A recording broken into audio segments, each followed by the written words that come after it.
Hi, everybody. Welcome to Capital to the Coast BNI. My name is Mike Manning. Each week, we bring you a local small business success story from one of the 41 chapters between the Triangle in North Carolina and Wilmington and areas on the coast. If you're not familiar with BNI, it is Business Networking International. It's the world's largest networking organization. And our goal each week is to help our fellow members make money. And our small business success story this week is Geoff Boone, realtor with the Boone team at Real Estate by Design. Geoff is with RD16 Research Triangle Professionals. They meet Friday mornings at 9 a.m. at the North Carolina Wesleyan Aspire building on Miami Boulevard. Geoff is the current president. So, Geoff, how are you today? I'm doing great, Mike. Thanks for having me. You bet. Glad to have you on. So before we get going, Geoff's got a number of things going for him. Okay. Just a talented dude, all around fun guy, but he's got a couple of things going for him. One is talented realtor. Folks, in this day and age, you need somebody who knows what they're doing, not, somebody that just got their license a couple months ago. That's nice, but you need a seasoned veteran with all the interest rates going on and negotiating, all that good stuff. But the other good thing about Geoff is his wife, Amy, has also been on the show. And I believe, Geoff, you guys are the first couple. So we're just going to anoint you guys the power couple of Capital Oh, to the Coast BNI show. well, that's great. That's a tremendous honor. Thank you. Yep. No, glad to have you on. Um, so one of the things I like about you and Amy's relationship is both realtors with a family. Um, how do you guys manage the time and the schedule and everything with both of you on the go in the same industry? Well, it's helpful. I mean, a lot of times it's a little overwhelming. I mean, you do have all your eggs in one basket in this kind of situation. So when the market's slow, obviously, that affects us across the board. It's not somebody on the other side who's getting another paycheck something somewhere else. So we balance it that way by we divide and conquer. Yep. All of our clients at least know both of us, not necessarily work with both of us, but at least know one of us in case we have to split up showings, or maybe I'm across town and I can do a showing for Amy quicker than she could Mhm. get there. In this market, obviously, sometimes you have to go quick. So before the house is sold. So, it helps us balance time. That way, we've got an 8-year-old kid, and we balance school pickup and soccer tryouts and all the things that he's involved in as well. So, Uh, everything is kind of in the same basket, which, while it seems a little chaotic, actually helps because we don't have anything outside of what we're already doing. It's mhm. all kind of mixed into the same bag. Gotcha. I've learned a number of things from BNI. A lot of them have to do with realtors. Here's what tell me if my perception is correct on this.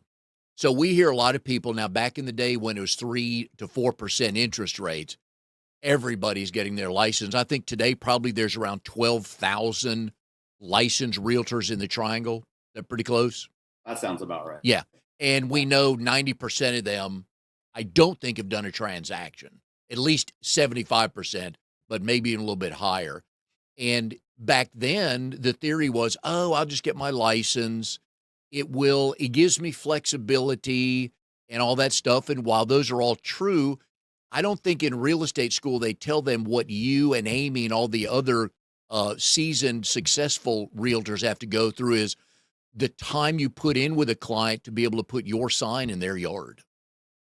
Oh yeah, no question. It's the biggest thing about real estate is that you have to have the business, right? You have to find the clients. You've got to have the people to work with, either buyers or sellers, and it's definitely that's the hardest part, is trying to figure out where you're going to get your business from. It's the classes, the real estate exam is not an easy exam. There's a lot of math on there that actually you don't really necessarily use, but you have to know how to use it, Yeah. and so you definitely have to get through some of the math part of it. I know people talk about that.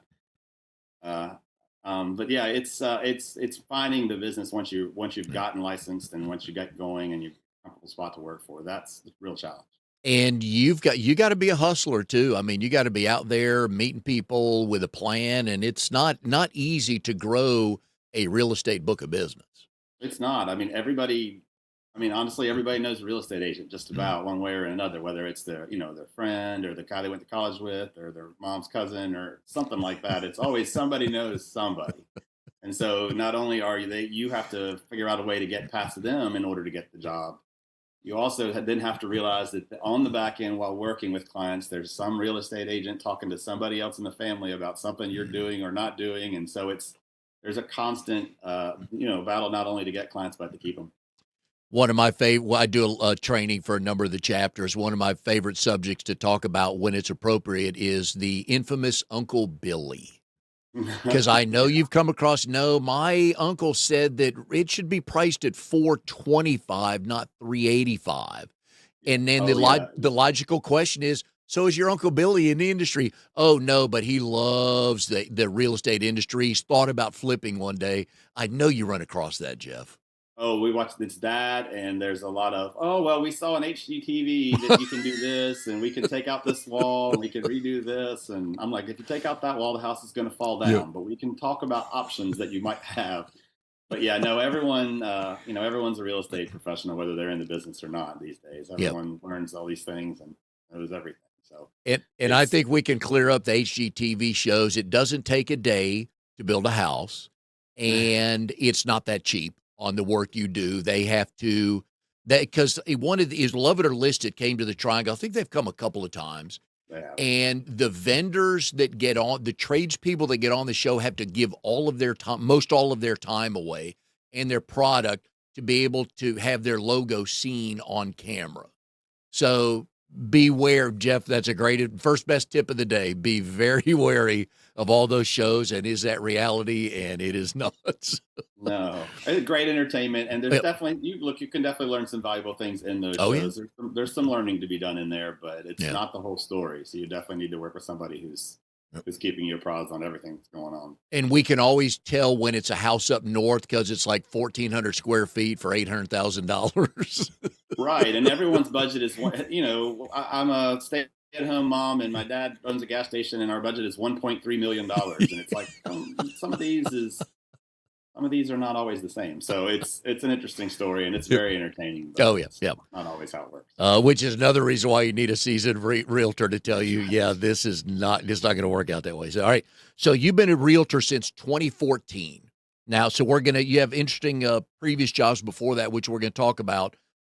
So what got you into the real estate world and how did those discussions start coming about? Well, I was actually, my wife Amy was in a BNI chapter. She sold payroll for Prime Pay back early 2000 teens. I'm not sure how to say that. But Yeah. like 2010 to 2013, Mhm. somewhere in there. And I worked for Frito-Lay at the time. I did route sales for Frito-Lay, and so I kind of had, it was sort of like having your own independent business at that point because you have your own route and your own clients and customers and things like that. So I did that, and I was looking for a career change. There just wasn't a lot of upward mobility in that for me, and I wanted to try to find something else that was, more, uh, well, made more money to be honest, but also to give me a little more freedom with my time and a little more independence. And so I sat down with a couple members of her BNI group and talked to them about what they did and kind of where their professions were going and opportunities that might work for me. And then I took I think it was called a career assessment test with a business coach from BNI, just to kind of give me a feel on what might be a strength of mine and what might not be, and maybe some areas I should look at. And one of the highest things I scored in was real estate. So I Wow. sat down with the legendary Paul J. Stinson Yep. from Durham fame, one of the great realtors here in Durham, and talked to him about real estate. And he was talking about at that time setting up a property management wing of his business. He wanted to hire somebody who kind of could do property management. And so I went to real estate school thinking I was going to go do property management for Paul. And then as I was in real estate school, I started thinking more about, okay, wait a second. Well, I have this sphere of business I could get business from, and I've got all these contacts, and I'd like to show houses, and maybe I would like to do this. And so, about halfway through the class, Paul called me to check on how things were going, and I said, "Paul, I think I might really want to try sales before I get into property management." And he said, "I really think that's what you should do." So that's how I did it. Yeah, I in Florida in a previous life, I was a business broker, and we had to have a real estate license in Florida. Yep. So I had to take that test, and I've never taken the test before. It was all on the computer. Went to all the classes, all the good stuff. Take the test, and they never told us, "Oh, the score is instantaneous. We'll tell you when you're finished." And so I get done and I walk up to the front desk. I told the lady, "Hi, my name's Mike. I finished." She goes, "Yeah, let's talk over in the room here." It's like, oh man, I flunked it. Because like you only get called to the room when you flunk something, right? I get over there and she goes, Yeah. "Congratulations, you passed." I'm like, that's a hard test too. There's a lot of legal stuff, a lot of math stuff. So it's impressive to pass that thing. So It's a tough test. yep. I'll tell you just a really quick story. When you apply for the real estate license and you get in the class, you start as you get towards the end of the class, you start hearing from lots of different real estate agencies, Ah. people trying to recruit you and just trying to get you to come work for them. And I don't want to. I'm not going to drop any names on here, or anybody, but I was speaking to one of the bigger firms, one of the national brands, and the lady was tremendous. I had gone and sat down with her and talked to her. The hiring, I don't know if she was a hiring manager, recruiter, or what she was, but she was great. And I really enjoyed talking to her. And I was interested in what they had to say. And I was like, well, I got to take my test next week. And she says, well, call me after you take your exam and we'll have you come back in and we'll meet some more people and see if we're the right fit for you. And I said, that's great. And so I took the exam, and as sure as could be, I failed it by literally by one question. I Oh literally missed it by no. one question, and I was devastated. And I was humiliated, honestly. I was like, Mhm. oh my gosh, this is just a nightmare. So I have to call this lady, and I'm like, I can't remember what her name was. I'll just say it was Elizabeth for this purpose. But Elizabeth, I have to tell you, didn't I've got some bad news. And she goes, oh, honey, did you fail the exam? And I was like, I did. I was like, yes, ma'am, I did. And she goes, oh, sugar, 75% of the agents fail that exam at least the first time. Don't worry about that. Come on in and talk to us. And I was so humiliated. I'm like, hat in hand, this is my first thing I've ever done in real estate is fail the exam. Like, this is just not the start I was looking for. But sure enough, I passed it the next time Yep. and never looked back. But she was so supportive of me in that That's moment because I really yep. needed to be picked back up, and she was just delightful. So I will never forget her, and I remember Good. very vividly how much I Good. appreciated that. Yeah, I've always in my schooling days, I always was a big fan of pass fail. Yeah. My odds are pretty, but if we're starting to talk like 85 or 88 to pass, I'm like, maybe not quite that high. So, Yeah, I had to go back and restudy all the math you have to do on there, and I got oh, all that straight, and then that's how I got through it. yeah. No, good job. All right. So on day one, so I see the picture behind you, the Boone team created 2015. That's right. So on day one, what was the marketing plan to tell everybody that you were open for business? Well, as I actually met, it kind of ties into how I met Amy. I actually met Amy in a adult co-ed kickball league that we both played in Mhm. way back before we ever thought about going into real estate. And I that at the same time, the girl who had run that league was stepping down, and they needed to hire somebody to run that league. And I was like, you know what, I could use a little supplemental income. I'm doing real estate. It's going to take a while to build my business. So I took over running that league right as I was going to try to go get my license. And as it turned out, I lost my train of thought here. Uh, About day one, how did you I was trying to market? figure out how Yeah. I was trying to figure out how I was going to build my business and trying to figure out how it was going to work. And so I started to realize that as by running the sports league, I had this access to all these young professionals, these, kids, I won't call them kids, but we were kids, people in their 20s that were renting and just getting started and athletic and playing sports. And I played sports. I was a lot more athletic then, Mike, than I am now, but I did pretty good back then. I was okay. I was okay. There's going to be some people who are going to make some comments about this, but I thought I was pretty good. Anyway, I realized that I had access to all these people and that I could market myself through my league to these people. And so Mhm. we made clever like koozies, and we have lots of social parties and things like that. And we got the word out through that network that I was in real estate and that I was selling real estate, and I was able to get a lot of business initially right off the bat from that league and from some people who already knew and Mhm. who knew, like, and trusted me. There we go, Yep. who knew, like, and trusted me already through running the sports league and hanging out with them every Thursday or Saturday, whatever we were doing. And so that was really what really springboarded my business. And then, mid 2015, I was also in 2014 got married to Amy. And then in 2015, Amy decided to hop payroll sales and go to real estate. So that's kind of where the Boone team was born. And that's sort of what we were built off of. Nice. Now, I believe I know the lady that used to run that. What was her name? What's her name? Waka? Well, there was two. There was Kim Alexander before that, and then Bailey Robbins ran it after that. There's because I met her through bowling back when I moved back to Raleigh in 2009. I ran the AMF Bowling Center in Durham, Okay. and a lady, I mean, no more than 5 feet tall. She was Oh, there was a girl. There was a girl who ran the Durham League. We that had was our it.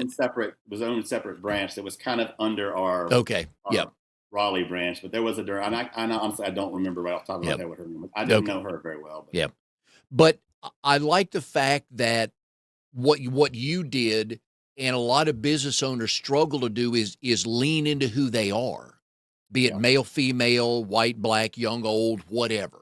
And like, well, I don't want to be known as that person. I'm like, you kind of do, but that's not all you'll do business wise. So to lean into that group, I thought was real smart because they knew you.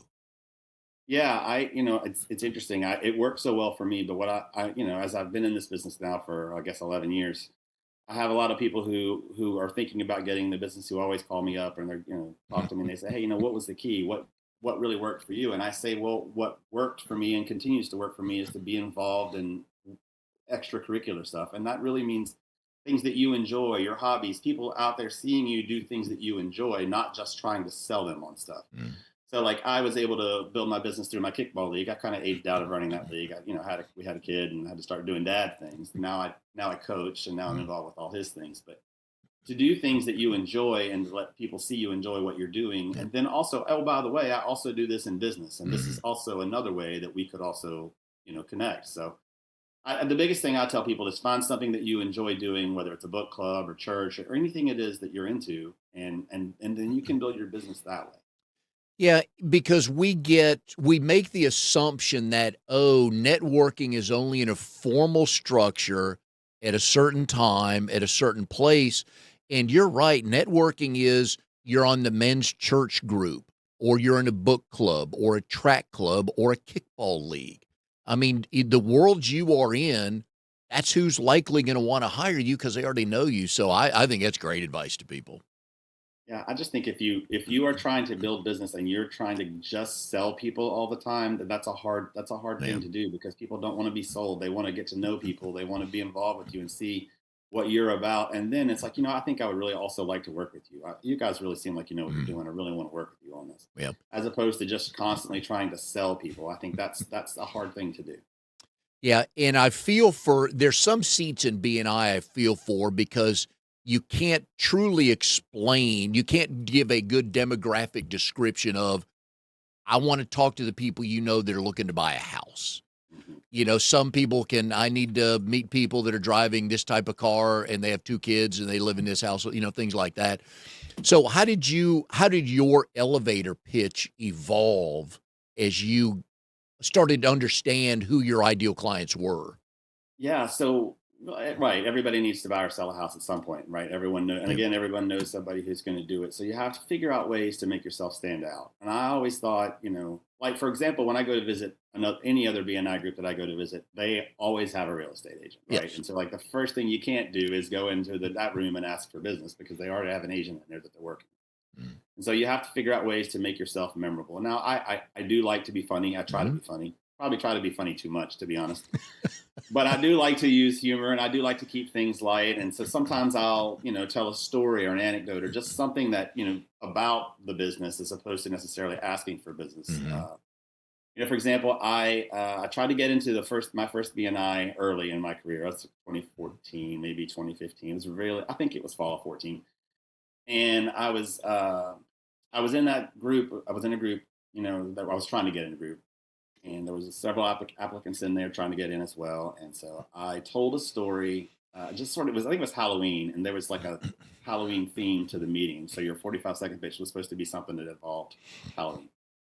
And so I was telling a story about what I'm afraid of, and I was like, I'm afraid of this. I'm afraid of heights. I don't love roller coasters, but what I'm Yeah. really afraid of is spiders. And so I kind of just told this crazy. I don't even remember the story, but I told a story about spiders and years down the road, I've run into a couple people who were in that BNI back in 2014, and they're like, Geoff Boone, right? You and spiders. How are you doing with spiders? It's just this funny thing, but I found a way to make myself memorable besides just Yep. saying, I work with buyers and sellers, and we are looking for buyers and sellers and buyers and sellers and buyers and sellers. Just try to find a different way Mm. to talk about my business or to talk about myself that helps people remember who I am and kind of what I'm about. So that's what I try to Yep. do.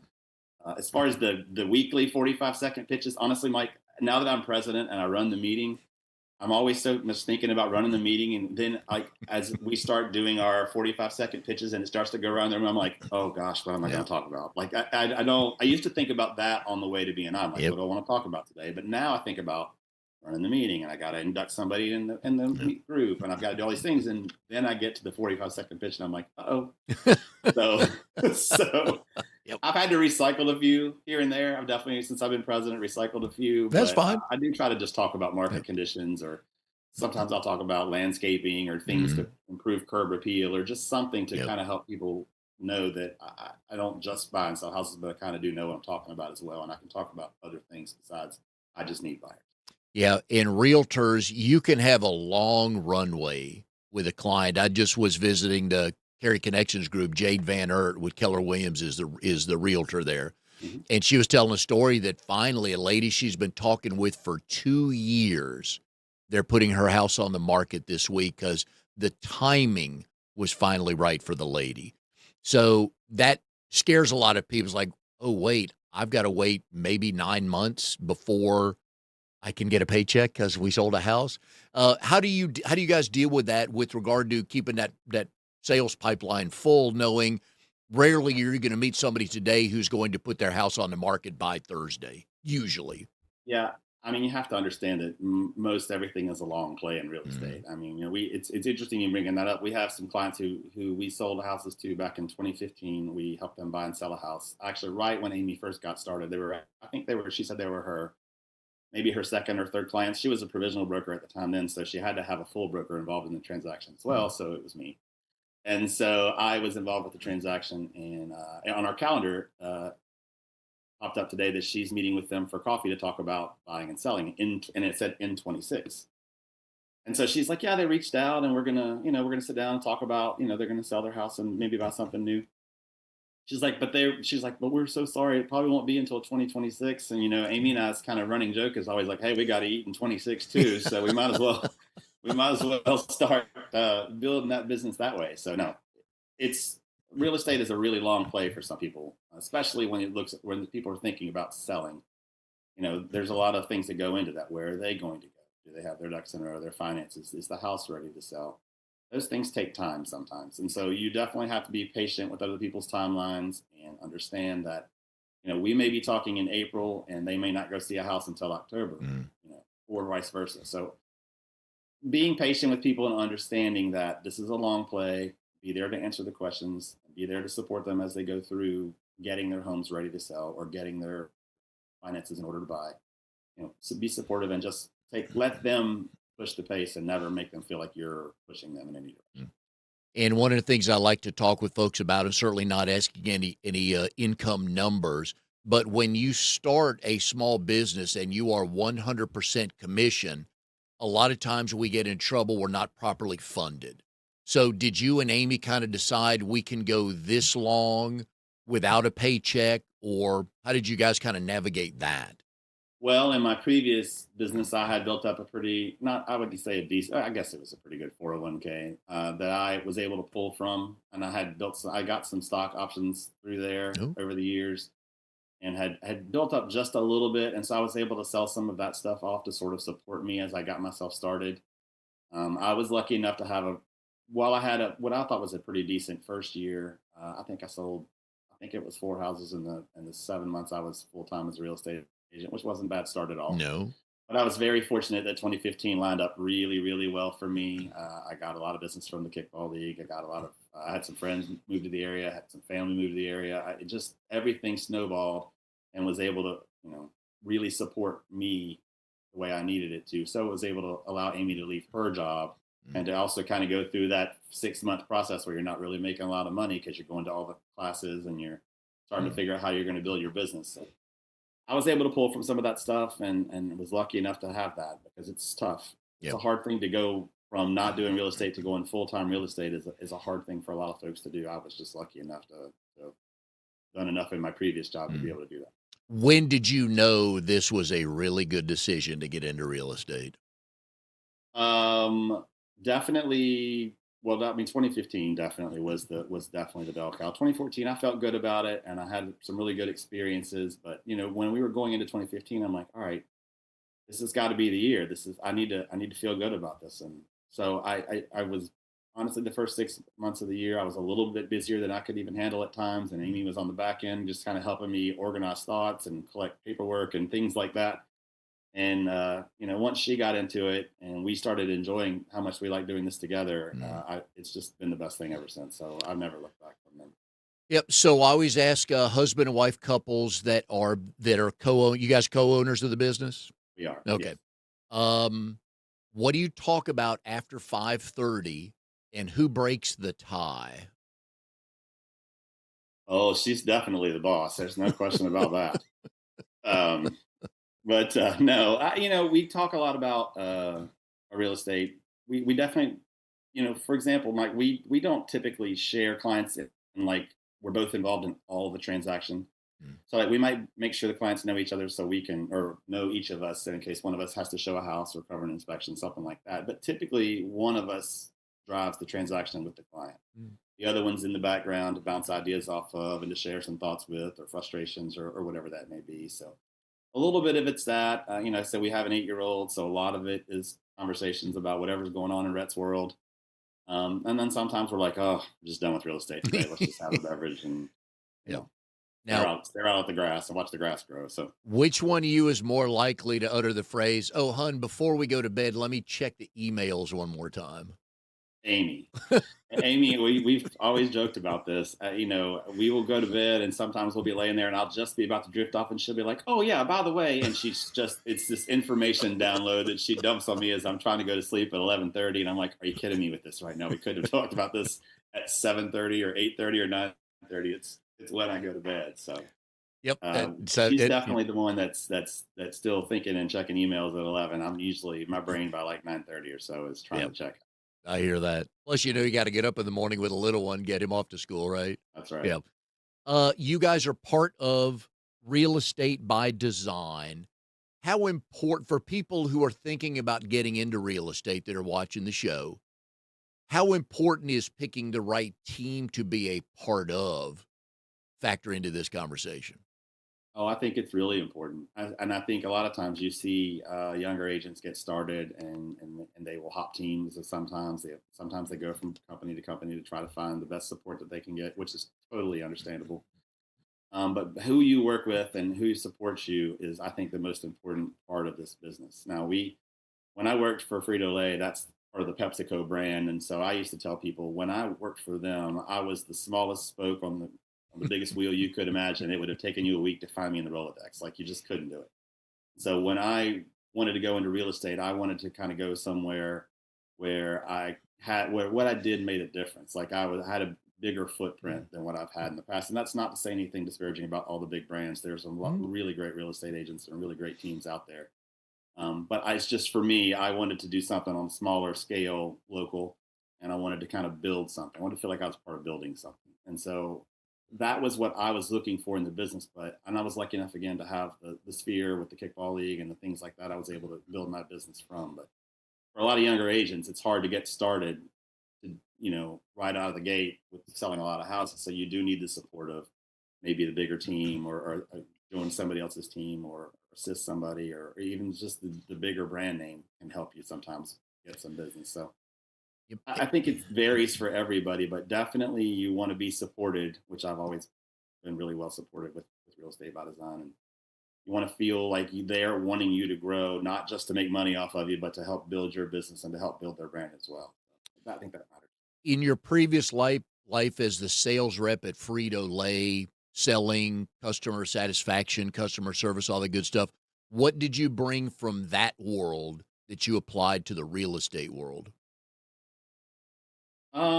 Well, customer service, first of all, I learned knowing how to talk to people and understanding that, you interact with people but for me, back in the day, it was different stores. And so I go to different Mhm. stores and talk to different clients, and everyone's having a different kind of day and everyone's having a different experience with working with you and all that stuff. So understanding that you need to be even keel, never too high, never too low. You need to make sure that you are being professional, but also friendly, and you're trying to build relationships in that way. And so, what I think I learned more than anything else was just communication, talking to people, getting comfortable, explaining what I'm doing, and explaining why I'm doing it that way, and making them feel comfortable working with me. So I think that would be the biggest thing, was just learning to communicate with different, like, 25 different people on a daily basis, which necessarily you don't do in real estate, but Mm.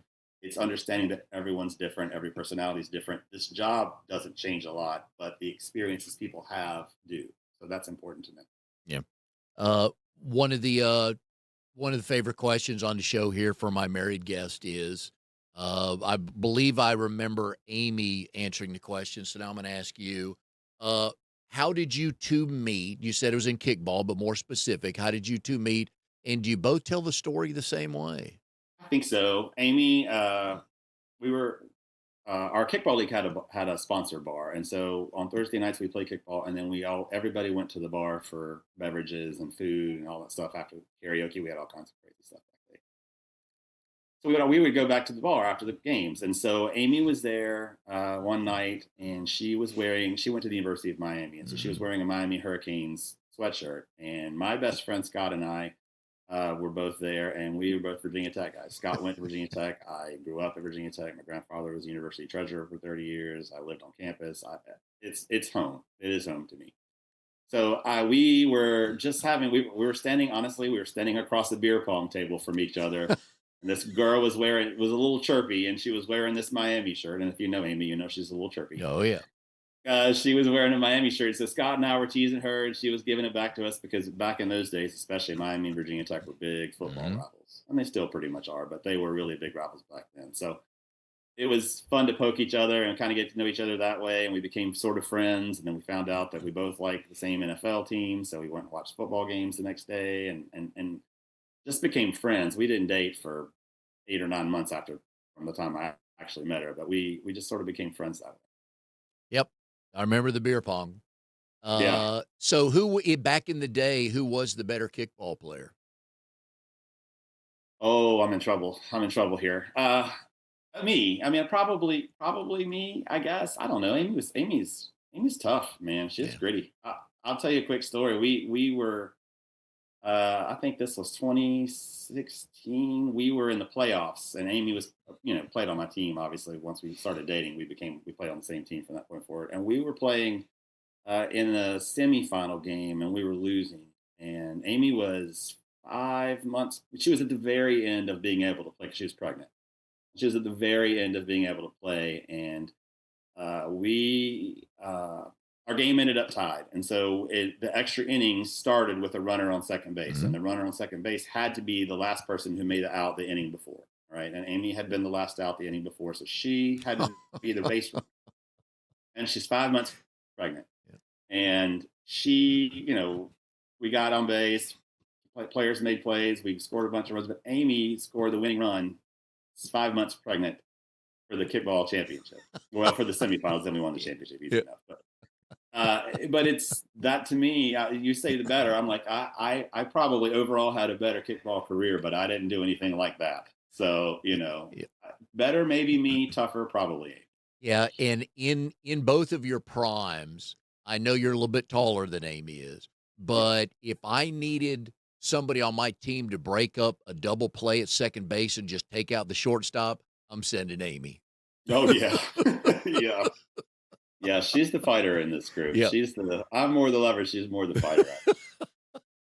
So are you 2 as you set goals, do you have a little fun competition between the 2 of you for a month or 90 days or something like that? Oh no, I don't want any of that smoke. I don't want any part of that. Because then it would get into, well, I got to show the house. Well, then you got to pick up rent, and Yeah. it's a Yeah. whole thing. No, we don't compete. We are definitely very much on each other's side and in each other's team at all times as far as real estate goes. We want to. Our goals are our goals, and Yeah. so we set goals for us. Yep. early on, I definitely was a little ahead on sales, but Amy has long since surpassed me in that. So I have to just, yes, dear. That's why you're the boss, whatever you say. But And no, we're a great team, and she's a tremendous real estate agent, as everybody knows, and a great networker and a great BNI member as well. So have you guys found out over time, though, kind of different skill set, subtle skill sets you have that are different within the real estate world? Kind of, call the other one up real quick. Hey, give me your thoughts on this or whatever it is. yeah, I think we definitely have our different strengths. I think we're both pretty good at everything, really. But I think one of she's really knowledgeable. Like Amy just reads and reads and reads and reads. And reads. I don't do as much outside of the business reading as she does. I do more when I'm working. I'm working, and if I'm not working, I want to listen to a funny podcast, or I want to Mhm. listen to music, or I want to watch sports. I watch a lot of sports.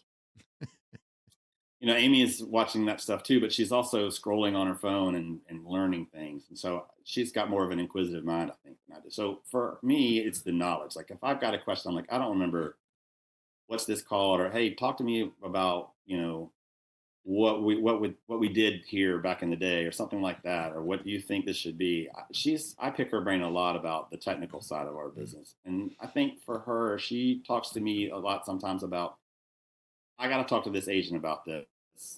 Talk to me about how you would approach this Mhm. another agent about something, or I'm going to have a conversation with the client. What do you think about how I should frame that conversation? So I think she's great at everything, but I think if I had to pick something, I'd say she's more the technical side, and I might be more a little more the emotional side Okay. of the business. All right. So how in the world do you two have the same favorite NFL team? Oh, I don't even want to talk about it. Who? We're Cowboys fans. It's embarrassing. Oh, I God. know. I Tell me see. It always somebody happens. raised you better than It that, always Geoff. happens, Mike. Every time I tell somebody a Cowboys fan, I have to hear a bunch of grief about it, Oh, and my it's well God. deserved. I understand that Cowboys fans are the. I'm looking in the camera. Cowboys fans are the worst. I get it. I know that. I'm not one of those fans, but I won't go watch games with Cowboys fans. I don't like going to the Cowboys bar. I don't. The worst. How is she not a Dolphins fan? Well, she didn't grow up in Miami. She grew up in. She grew up lot. She was outside of Dallas for a while, Oh, and then that's grew up in right, Oklahoma Tex. City. Yep. Yeah, so she's Okay. from that way out All there. right. She was, and she fell in love with Troy Aikman when she was 4 years old. So Who didn't, right? she was in love with Troy the whole time he was there. And my family were all Washington fans. I can't Mhm. say the Commanders. They Yes. weren't the Commanders back then, Well done. but they were all Washington fans, except my dad was a Dolphins fan. And my dad, when I was a little kid, my dad told me, he's like, I will support you with whatever NFL team you want as long as it's not Washington.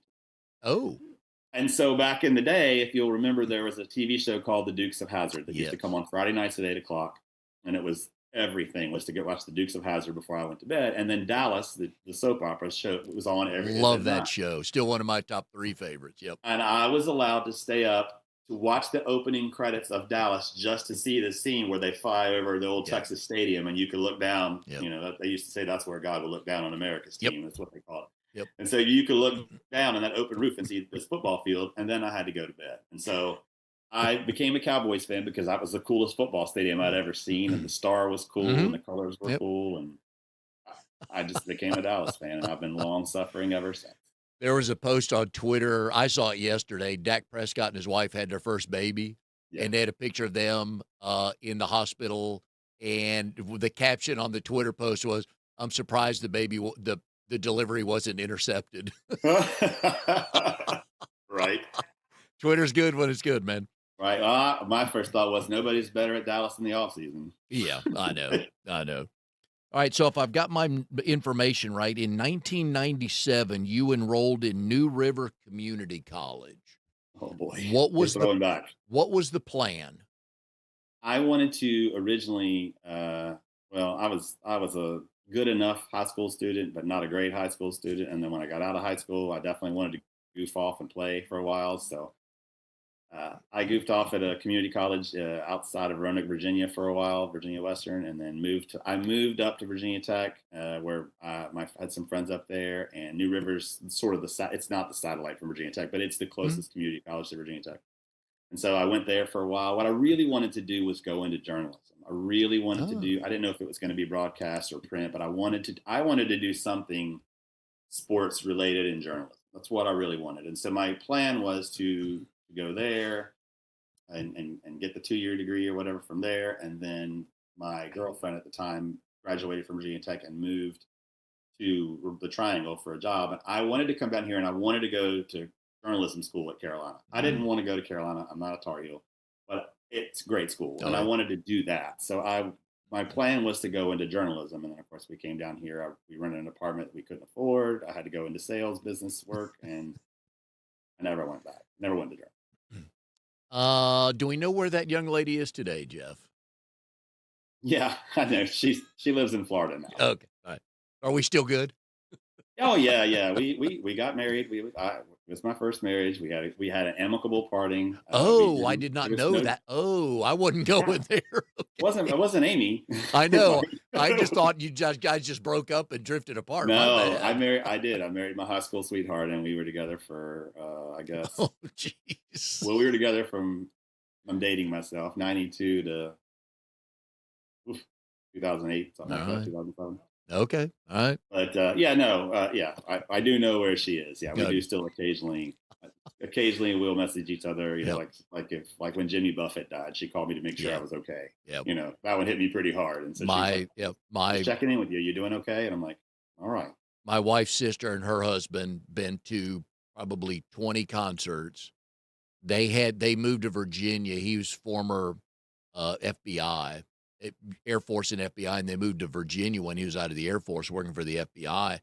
And they went through like 20 iterations of how to spell something that with parrot head because there were so many plates that Yeah, were taken, they had to shift and cut out a vowel or things like that, but they got it. But yeah, they were diehard as well. That was a tough day for them too. yeah. I love Jimmy, man.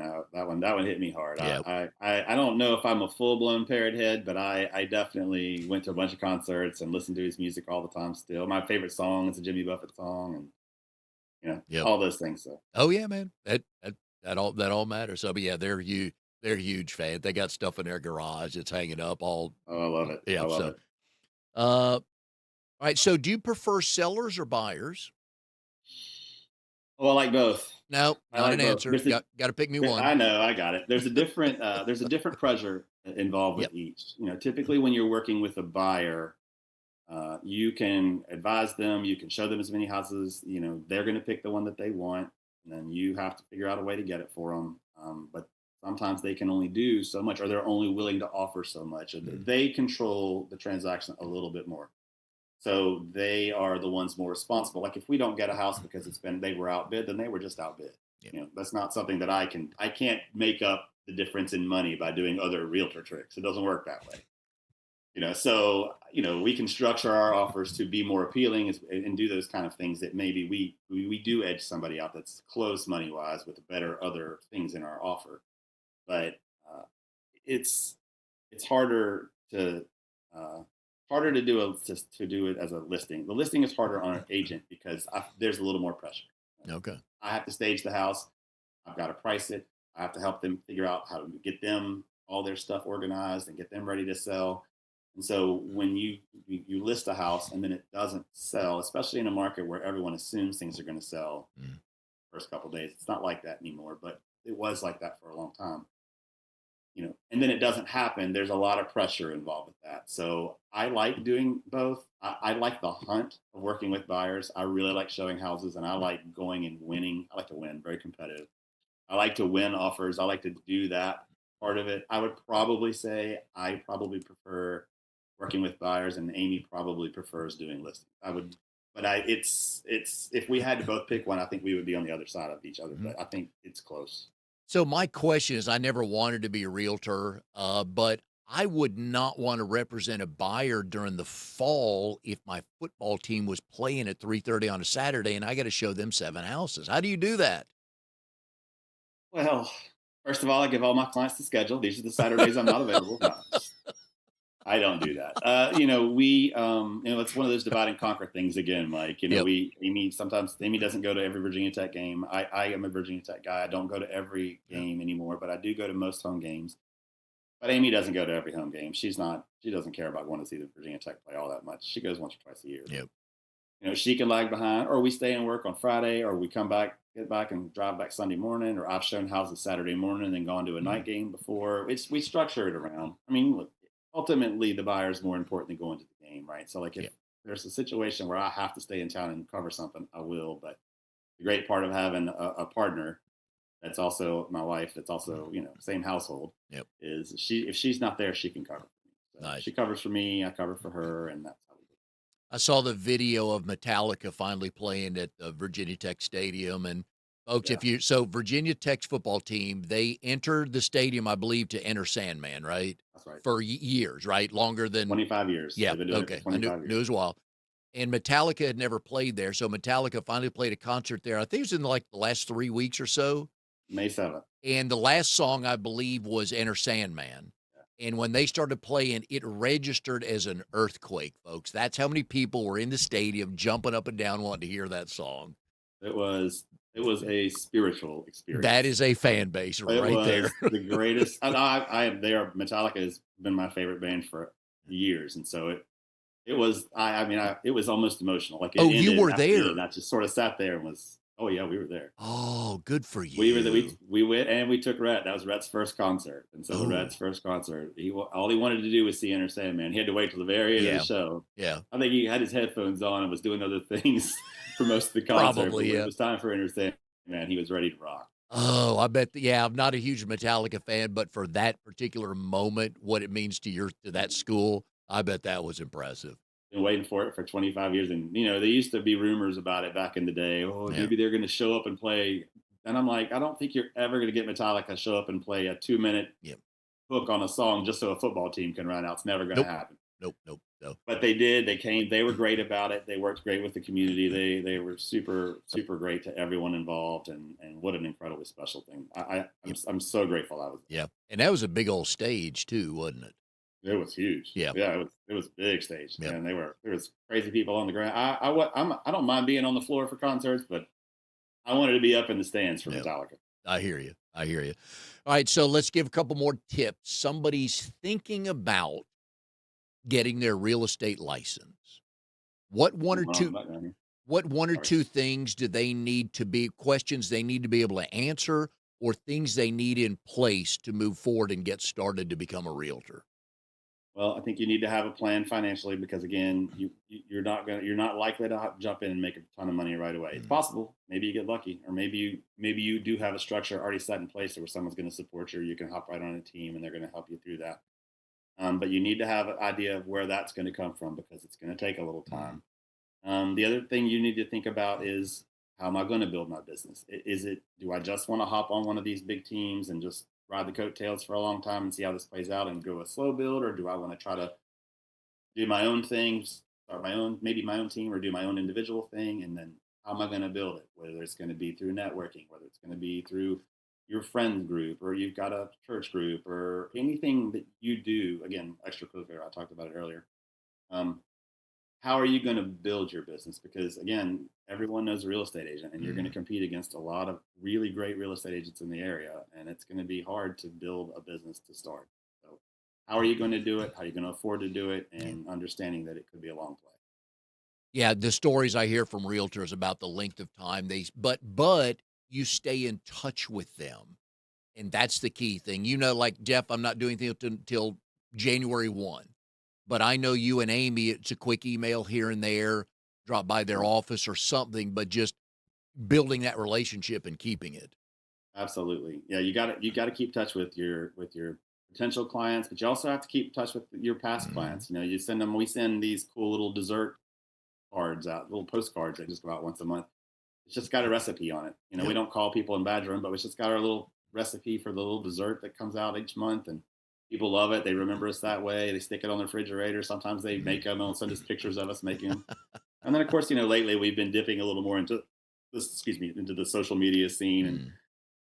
we're doing funny videos and trying to do some things to just sort of keep ourselves top of mind. But yeah, that's Okay. sort of, you got to stay in touch with not only your current, but your past clients as well. Yeah, and folks, you need to find a way to sell without selling. And those monthly postcards, all that is a wave. Hey, That's folks, it. still around. Hope you're doing well. Top of mind. It's Yep. just a wave, and it's simple, and most people appreciate those recipes, don't they? Yeah, So, that's one of the more fun things that we do is we get people will post on Instagram, thanks Boone Team, or thanks Jeff, or thanks yep. Amy for this idea. This was delicious. So it's always fun to hear when people are enjoying this. We switched one year. We decided we were going to switch and do like home improvement tips instead. And like the first month, people were okay with it. They were like, "All right, this is a one off." But by the second month, we were getting blown up with complaints. Where are the recipes? What are we doing with this? I had to literally call the company and be like, "Hey, we gotta switch this. I'm getting hammered here. We can't do this for a whole year." People wanted them, Nice, and I got to be honest, that was a Paul Stinson tip too. He did those dessert cards when I got started, and he taught me that. So nice. I But had I've had a really good support system with Paul and with yeah, Lisa Ellis and the people through Real Estate by Design over the years. So really, yeah, I know Lisa a little bit. I used to work with her chapter. yeah, she's Uh, the best. yeah, Lovely. yeah. So, folks, this goes all the way back to the beginning of the show that Geoff mentioned is you can't always be selling and making somebody buy something. You got to build a relationship, talk about whether it's just a drop by or a postcard with a recipe on it or something. Keep up with their birthdays. You know, if you find out they have a kid, all those little things are going to keep you top of mind with your future and current clients that are going to help get you the deal that you're looking for, just little things like that. So please take tips from pros like Geoff. All right. Yeah, for So, sure. Geoff, we'd enjoy having you on the show today, folks. We've been putting Geoff's phone number out there.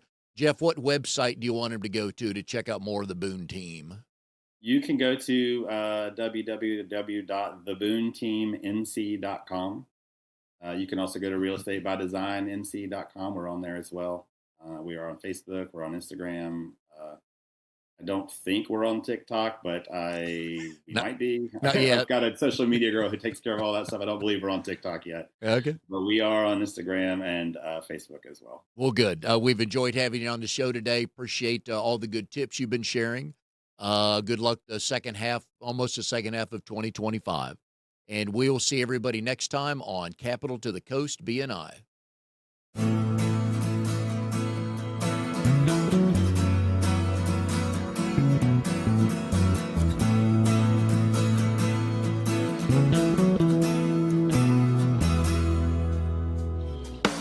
You are tuned to the Nissan Communications Network.